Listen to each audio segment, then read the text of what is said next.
자, 오늘 말씀의 제목은 집중력이라는 제목으로 하나님 말씀 보겠습니다. 할렐루야. 아멘. 말씀에 집중하십시오. 아멘. 벌써 자매에게 놓치지 마십시오. 아멘. 야곱과 에서의 관계가 이제 시작이 되고 이제 야곱에 대한 이제 부분을 살펴보고 있는데 야곱이 주인공이 아닌 관점으로 이제 보게 될 때 야곱은 어떤 사람이에요? 좋은 사람? 아니라 그랬어요. 좋은 사람으로 보는 거는 야곱을 주인공이라 생각하기 때문에. 근데 야곱은 결코 좋은 사람은 아니다. 나쁜 사람이다. 속이는 자, 남의 앞길을 가로막는 자, 남을 해하는 자, 한마디로 꽤 많은 자, 미성숙한 사람이라고 말했어요. 왜요? 형 에서를 꼬드겨서 팥죽 한 그릇에 장자의 명분을 팔게 하죠. 그래서 샀죠. 사기친 거죠, 한마디로. 사기꾼이에요. 마찬가지로 오늘 본문에 나오는 얘기는 나이 들어 눈이 어두워진 아버지 이삭을 속여가지고 장자의 축복을 내가 에서인 양, 장자인 양 그 앞에 머리를 디밀고 들어가가지고 그 아버지의 축복을 받게 되죠. 매우 재질이 나쁜 거예요, 이거는요. 왜냐면 제가 그 맹학교 들어가서 처음 배운 게 뭐냐면 시각장애인들에게 가장 나쁜 죄는 기만죄다라는 얘기를 들었어요. 저는 그전엔 그런 생각을 전혀 못했어요. 시각장애인은 살인죄보다 더 나쁜 죄가 기만죄야 라고 방에 있는 이제 친구가 알려주더라고요. 왜냐면 시각장애인은 앞을 못 보기 때문에 뭐가 앞에 있는데도 불구하고 없어 괜찮아 뭐 내가 보이는 걸 똑같이 전해줘야 되는데 앞에 있는 걸 없는 듯이 그냥 너는 이거 몰라도 돼 하는 식으로 하는 것은 뭐예요? 기만인 거죠. 그래서 이런 죄는 짓지 말아야 돼. 시각장애인들에게는 정확한 정보를 알려줘야 되고 그렇게 해야 된다라는 얘기를 들었어요. 그때 저는 사실 약간 좀 충격을 받았어요. 나는 그냥 쉽게 생각하는 것도 시각장애인들한테는 그러면 안 되는 거구나 라고 알았죠. 자, 아버지 이삭이 눈이 어두워졌어요. 눈이 어두워졌다는 것은 아버지가 드디어 시각장애인 등급을 받았다는 거예요. 장애 등급을. 그래서 눈이 어두워졌기 때문에 우리와 같은 시각장애인이 됐는데 그 아버지를 기만한 거죠. 목소리를 바꾸고 양털을 붙이고 그래가지고 시각장애인 아버지에게 아들이 내가 에서입니다 하고 장자의 축복을 주세요. 이렇게 해서 장자의 축복을 받은 거니까 뭐예요? 기만인 거죠. 그러니까 죄질이 나쁜 죄라는 거거든요. 자, 창세기 27장은 이제 살 날이 얼마 남지 않은 아버지 이삭이 나는 이제 얼마 남지 않겠구나, 이제 얼마 안 있으면 죽겠구나라고 생각한 아버지 이삭이 큰아들 에서를 불러다가 사냥하여서 짐승을 잡아가지고 맛있는 별미를 만들어 구하라. 그래서 그 요리를 가져오면 그것을 내가 먹고 기분 좋게 내가 너를 아주 실컷 축복해주마 라고 말해요. 그랬더니 에서는 신나서 사냥하러 나가죠. 가장 좋은, 가장 이쁜 놈으로 잡아와야지 하고 나간단 말이에요. 그런데 이 말을 들은 이삭의 아내 리브가가 야곱을 불러다가 리브가는 야곱을 더 사랑했다 그랬죠? 야곱을 불러다가 야, 네 아빠가 네 형 에서에게 축복을 주겠다는 거야. 그러니까 네 형 에서를 대신해서 어서 분장하고 에서처럼 행동하고 소리내고 그래서 아버지 앞에서 그 장자의 축복을 네가 받아야 되지 않겠냐? 라고 속이자라고 해서 야곱이 장자인 에서인 양 축복을 받게 되는 장면이 오늘 27장인 거예요. 눈 안 보이는 아버지를 속이는 죄 얼마나 나쁜 죄냐. 죄질이 나쁜 죄라 그랬어요. 그러니까 야곱은 결코 착한 사람, 좋은 사람 아닙니다. 그런데 오늘 말씀은 25장에서 그리고 야곱이 장자의 명분을 형 에서에게 사는 장면 25장 맞죠? 25장에서 아닌가요? 오늘 몇 장이에요? 오늘이? 27장. 네, 27장. 여러분들이 집중하고 계시는지 알아보려고 그랬더니 자, 25장에서 장자의 명분을 사죠. 팥죽 한 그릇에. 그리고 오늘 본문 27장에서 장자의 축복을 아버지를 속여서 가로채죠. 자, 25장부터 27장까지 언급하고 있다라는 복에 대한 언급. 이 두 장을 통해서 우리는 무엇을 어떠한 교훈을 얻을 수 있는가라는 말씀 드렸어요. 우선 25장과 27장은 복에 대한 야곱의 자세인 거예요.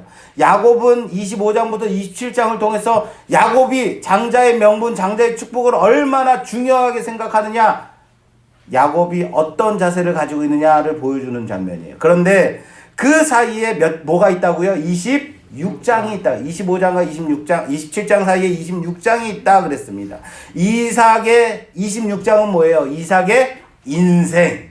이삭의 인생이 들어있다 그랬어요. 기억나십니까? 25장에 그 복에 대한 얘기, 그리고 27장에 또 복이라는 얘기, 이 사이에 누가 있다고요? 이삭의 인생이 들어있다라고 말씀드렸어요. 그렇습니다. 복과 복 사이에 그 복을 이어받은 이삭이 있다는 것 말씀드렸어요. 그 복을 잡으려는 야곱의 그 인생 사이에, 그 복을 쟁취하려는 야곱의 인생 사이에 누가 있다고요? 그 복을 아버지 아브라함으로부터 이어받은 누가 있어요? 이삭의 인생이 있다라는 말씀 드렸어요. 뭡니까? 복의 주권은 누구에게 있다는 거예요? 나에게 있다는, 내가 쟁취해서 얻을 수 있는 것이 아니다라는 거예요.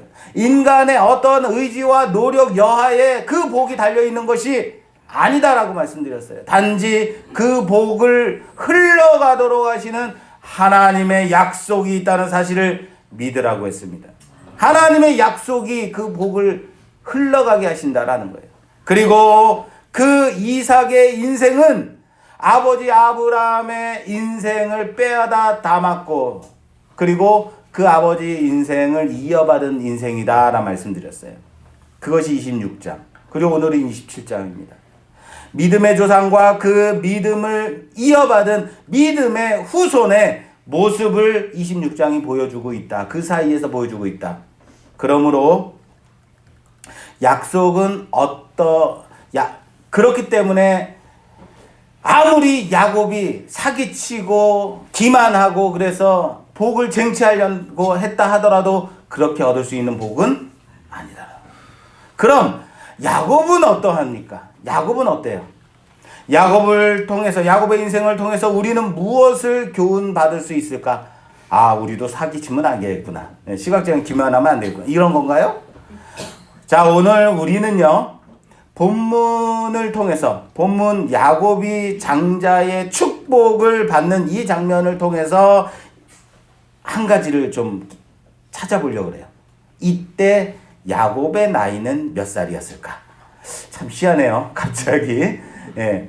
그 나이를 추정해 보고자 한다라는 거예요. 야곱이 이때 장자의 축복을 받을 때 아버지 이삭을 속여서 장자의 축복을 받고는 이제 어떻게 돼요? 도망하죠. 왜요?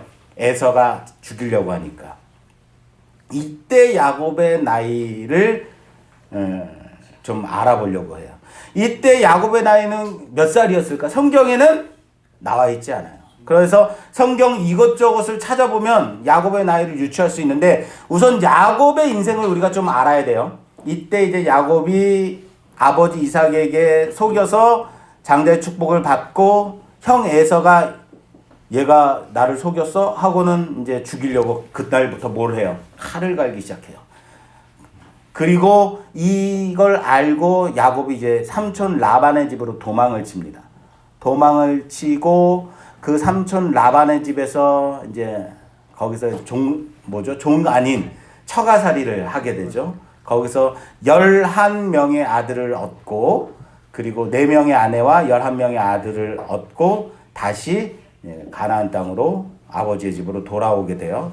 돌아오는 중간에 이제 마지막 아들 베냐민까지 낳고 형 에서 앞으로 이제 돌아오게 됩니다.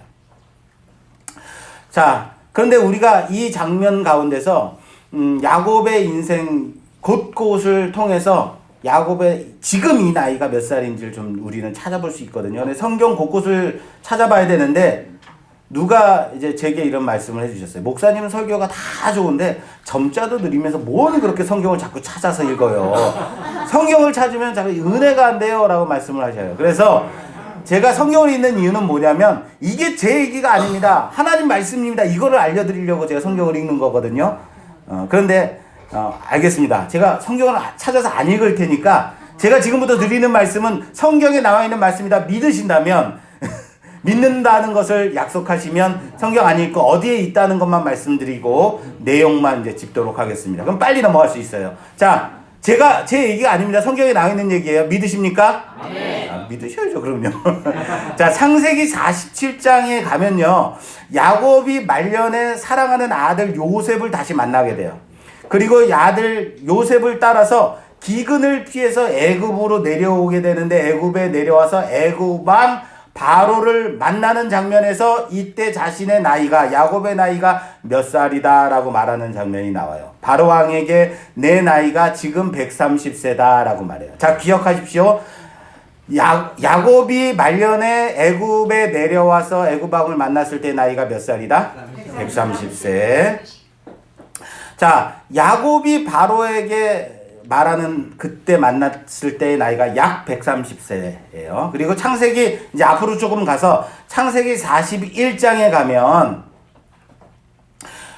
요셉이 애굽에 노예로 팔려오게 되죠. 사랑하는 아들 요셉이 애굽에 팔려오게 되는데 이 감옥에 갇혀 있다가 애굽 왕 바로의 꿈을 해모하게 됩니다. 해모하게 돼서 총리로 발탁되게 돼요. 총리로 발탁되게 되는데 이때 요셉의 나이가 몇 살이라 나와요. 이때 요셉의 나이가 30세다라고 말해요. 자, 기억하십시오. 총리로 발탁될 때 요셉의 나이가 30세입니다. 네. 자, 그리고 아버지 야곱이 이제 요셉을 만나서 요셉을 따라 애굽으로 내려오게 돼요. 그러니까 요셉이 총리로 발탁되던 때의 나이가 30세. 아버지를 만나게 되는 때는 언제냐면 약 10년이 지난 때예요. 왜냐면 7년 풍년이 있었고 그리고 약 중간 정도 지났을 때 3년 정도 지났을 때 기근이 너무 심하니까 사람들이 다 애굽으로 몰려들기 시작했어요. 그래서 약 10년 전 총리로 재임하고 약 10년 정도 지난 후에 아버지를 만나서 아버지 그 가나안 땅에 있으면 아직도 기근이 3년이나 더 지나야 3, 4년 지나야 끝나니까 이쪽으로 내려오세요 해서 아버지가 내려오게 돼요. 그래서 아버지 야곱이 애굽으로 내려오던 때에 요셉의 나이는 40세 40세 즈음이다라고 생각하면 됩니다. 다시 말해 야곱이 애굽 왕 바로를 만났을 때에 요셉의 나이는 40세입니다. 자, 기억하십시오. 40세. 자, 그렇다면 여기서 야곱이 요셉을 낳았을 때의 야곱의 나이는 몇 살일까가 이제 유추가 가능해져요. 몇 살이요? 90세. 그렇죠. 정확하게 90세는 아니에요. 90세는 아니지만 약 90세 정도 되었을 것이다 라고 유추할 수 있어요. 예. 왜냐면 그 다음에 또 나옵니다. 기억하십시오. 우선 요셉을 낳았을 때 야곱의 나이는 몇 세? 90세입니다. 자, 잘 따라오고 계세요. 네, 수학 시간인지 설교 시간인지. 자, 이제 마지막으로 야곱이 형 에서가 자신을 죽이려고 하니까 피해서 삼촌 라반의 집으로 도망가거든요. 이때의 야곱의 나이를 이제 우리가 알게 되는데 이것을 알기 위해서 삼촌 라반의 집에서 몇 년을 있었을까를 찾아보면 돼요. 그래서 야곱이 바단 아람에서 몇 년을 있었는가를 찾아보면 되는데 그것이 바로 몇 년이냐면 창세기 31장 이하에 있어요.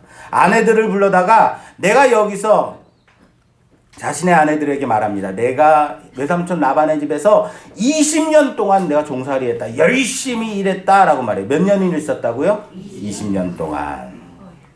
내가 20년을 외삼촌 집에서 함께 하였다라고 말을 한 장면을 통해서 바단 아람에서 마지막으로 낳은 아들의 이름이 누구라고요? 아니에요. 바단 아람에서 떠나고 나서 낳은 게 베냐민이고 바단 아람에서 낳은 마지막 아들이 요셉이에요. 자, 요셉을 낳았을 때 나이가 몇 살이라고요? 약 90세. 그러면은 바단 아람에서 20년 있었으니까 그러면 야곱이 형 에서를 도망해서 피해서 떠났을 때 야곱의 나이가 그렇죠. 70세가 나오는 거예요. 90세에서 20년을 빼니까 70세가 나오는 거예요. 에서의 축복을 빼앗고 도망했을 때의 야곱의 나이가 몇 살? 70세. 약 65세에서 70세 정도 됐다고 볼 수 있어요.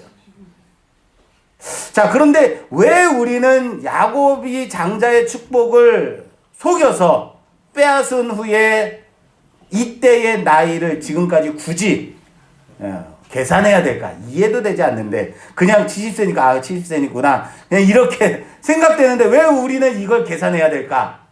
오늘 설교는 바로 이 부분에 여러분들과 함께 교훈을 나누고자 하는 목적이 있는 거예요. 뭐라고요? 야곱의 나이가 몇 세였다? 70세였다. 그러면 왜 야곱의 나이가 중요할까? 야곱의 나이가 70세라고 할 때 야곱이 70이 되도록 그 나이가 되도록 야곱은요 결혼도 하지 않았다는 거예요. 아버지 이삭은 몇 세에 결혼했어요? 그렇죠. 40세에 결혼했어요. 그리고 형 에서도 40세에 두 여자를 얻어요. 헷족속. 그러니까 이때 보통 결혼하는 나이는 30에서 40세 정도 됐구나라고 생각할 수 있어요. 40세가 빠른 건 아니었습니다. 어쨌든 40세 정도의 결혼을 하나보다 생각한다 하더라도 지금 야곱의 나이는 몇 살이요? 70세. 그때까지 결혼을 했다 안 했다? 안 했다는 거예요. 왜 그때까지 결혼하지 않았을까요? 왜 결혼하지 않았을까요? 아직은 도망가지 않았죠. 네. 왜 그때까지 결혼하지 않았을까요? 어제 보니까 저 삼각지에서 퀴즈 맞히면 10,000원 주던데 10,000원을 걸까요? 왜 결혼하지 않았을까요? 팥죽을 쓰느라요. 팥죽을. 뭐 때문에 하고요? 팥죽 쓰느냐 그런 거예요. 왜요? 어떻게든지 형이 받을 그 장자의 명분과 정자의 축복을 자신의 것으로 만들기 위해서 혈안이 돼 있었다는 거예요.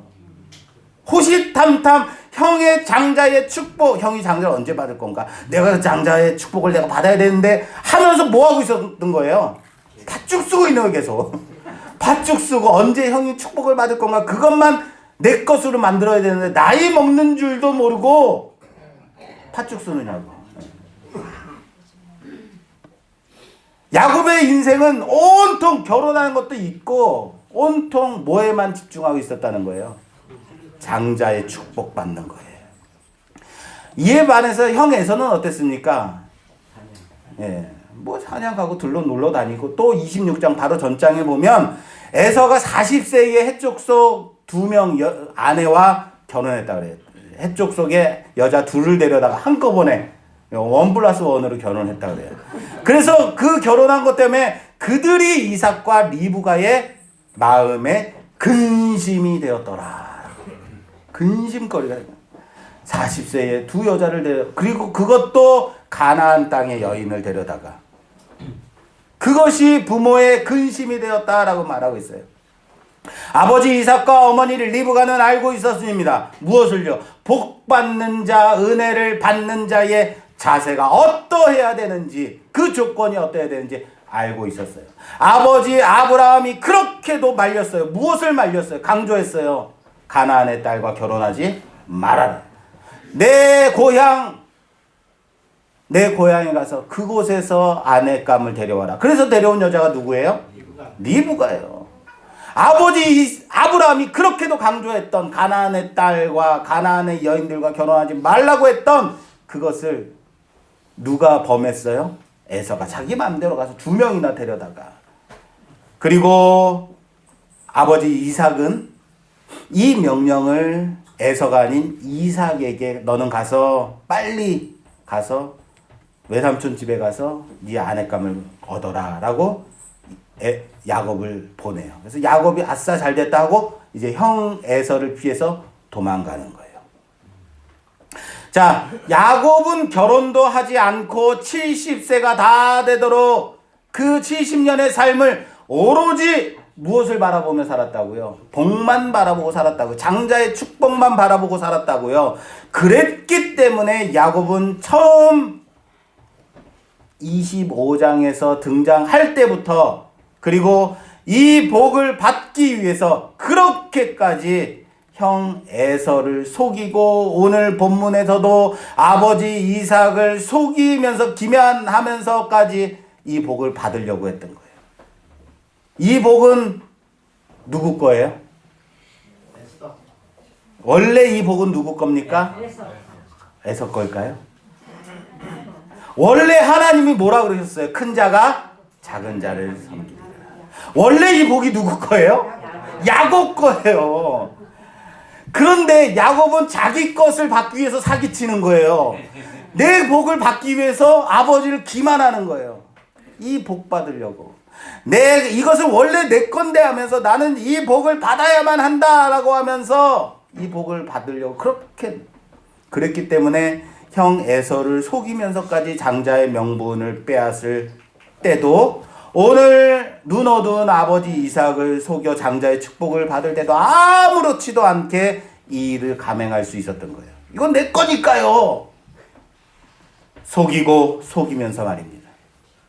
왜 자신이 받아야 할 것인데도 불구하고 왜 내가 받아야 돼. 원래 하나님이 야곱에게 주신다고 했던 그 복이에요. 큰 자가 작은 자를 섬길 것이다. 네가 작은 자다. 리브가는 알고 있었단 말이에요. 이삭도 알고 있었단 말이에요. 그런데 내가 이 복을 쟁취해야 되는 거구나. 내가 이것을 가져야만 하는 거구나 하고 사기치고 거짓말하고 속이고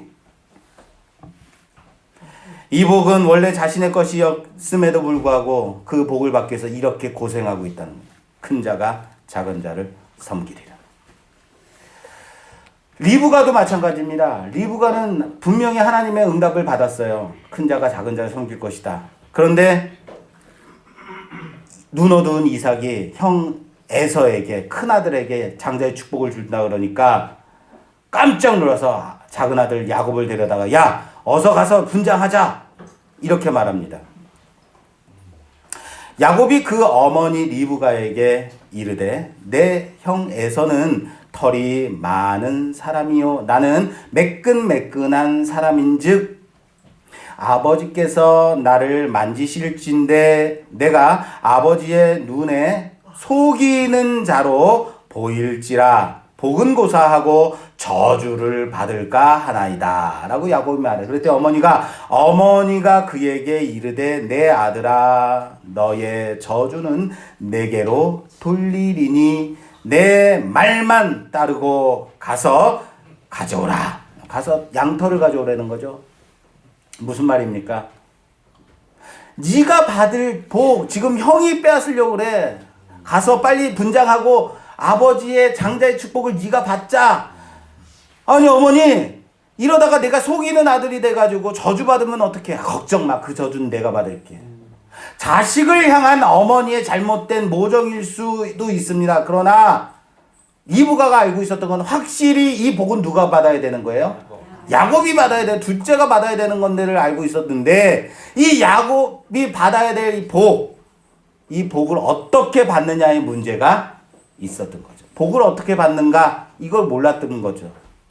이 일이 저주받을 일이 아니라 당연히 해야 할 일이라고 믿었다는 거예요. 신념이라고 해요. 신념이 얼마나 무서운지 알겠죠. 그러나 에서는 우리가 지난주에도 살펴봤습니다. 복에 대한 개념, 장자의 축복, 장자의 명분에 대한 자세 어땠습니까? 가볍게 여겼다 그랬어요. 현재 먹고 마시고 사는 문제가 하나님의 주시는 그 장자의 명분보다 중요하다고 장자의 축복보다 더 중요하다고 생각했다라는 거예요. 기억하십니까? 25장 34절에 뭐라고 되어 있어요? 야곱이 떡과 팥죽을 에서에게 주매 에서가 먹으며 마시고 일어나 갔으니 에서가 장자의 명분을 가볍게 여김이었더라. 가볍게 여겼다라는 거예요.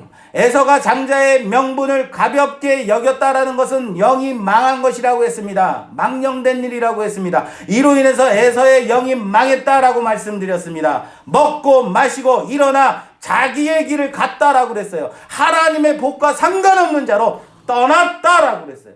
가볍게 여기지 말라 그랬습니다. 지난주 설교 기억하십니까? 여러분들의 삶 속에서 하나님, 예수 그리스도를 믿는 자들, 성도로서의 자세들 가볍게 여기지 말라 그랬어요.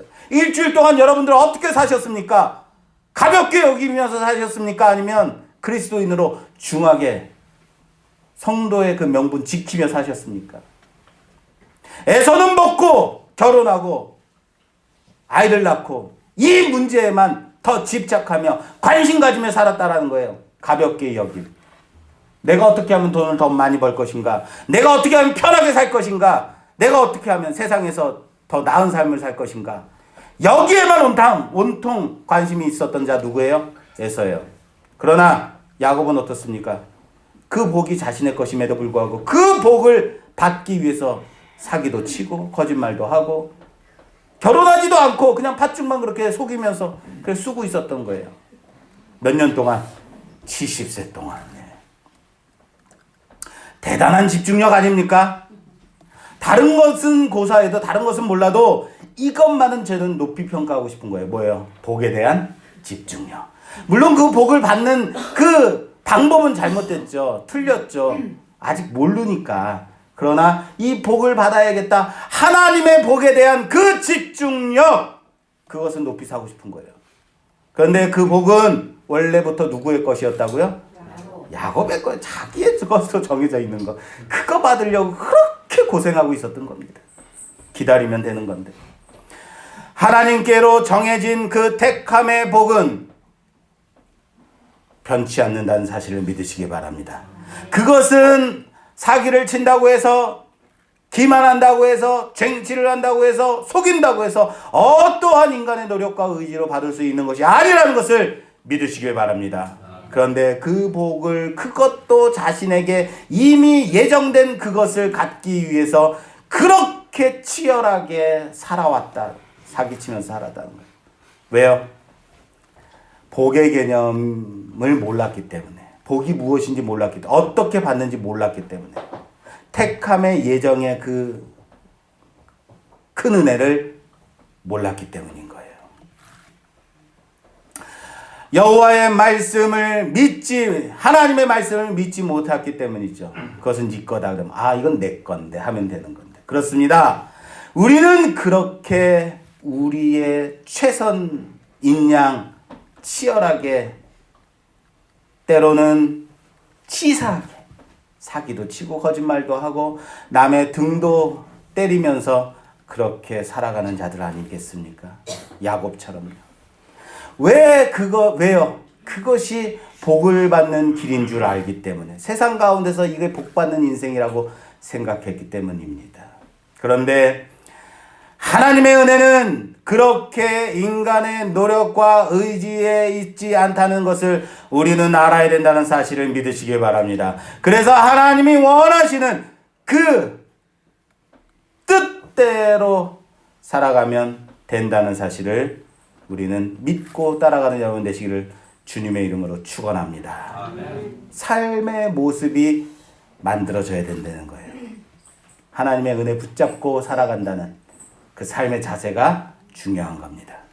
세상 사람들과 같이 그러한 복에 대해서 집착하는 인생 되지 않으시기를 주님의 이름으로 부탁합니다. 하나님 믿는 자들, 정말로 하나님을 향한 그 방향성에 집중하는 여러분 되시기를 주님의 이름으로 축원합니다. 집중하고 살아가는, 그렇게 살아가는 우리의 인생이 돼야 되는 거예요. 야곱이 70세가 되도록 결혼도 하지 못하고 장자의 축복만 집중하며 살아갔습니다. 그래서 가까스로 잘못된 방법이지만 자기 나름대로는 끝내 쟁취했다고 생각했습니다. 그것만 바라보며 살아왔습니다. 자, 이것을 통해서 우리는 어떤 교훈을 얻을 수 있을까요? 여러분, 우리는 어떤 교훈을 얻을 수 있을까요? 70년 동안 그 장자의 복, 장자의 축복을 받기 위해서 집중하며 사는 야곱의 인생을 통해서 장자의 축복이라고 하는 이것, 집중한 인생, 무슨 교훈을 얻으십니까? 여러분, 장자의 축복이라 그러니까 잘 와닿지 않으시죠? 쉽게 말씀드리겠습니다. 이것이요, 하나님의 은혜라고 한다면, 여러분들이 70년 동안 하나님의 은혜를 받기 위해서 집중하실 수 있겠습니까? 하나님의 자녀됨의 권세라고 한다면 어떻습니까? 성도로 살아가는 그 복이라고 한다면 어떻게 좀 와닿으십니까? 그렇게까지 치열하게 쟁취하기 위해서, 지키기 위해서 이것만 바라보며 그렇게 살아갈 수 있겠느냐라는 거예요. 그렇게 집중할 수 있겠어요? 하나님의 은혜를 붙잡기 위해서. 그런데 야곱은 이것만 바라보며 70세가 넘도록 결혼도 하지 못하고 그렇게 살았다는 거예요. 저는 그것을 높이 사고 싶은 거예요. 그 집중력 말입니다. 우리는 하나님의 축복, 하나님의 은혜, 성도로서의 삶, 헌신장 내버리듯이 그렇게 내버리고 사는 자들 아니냐라는 거예요.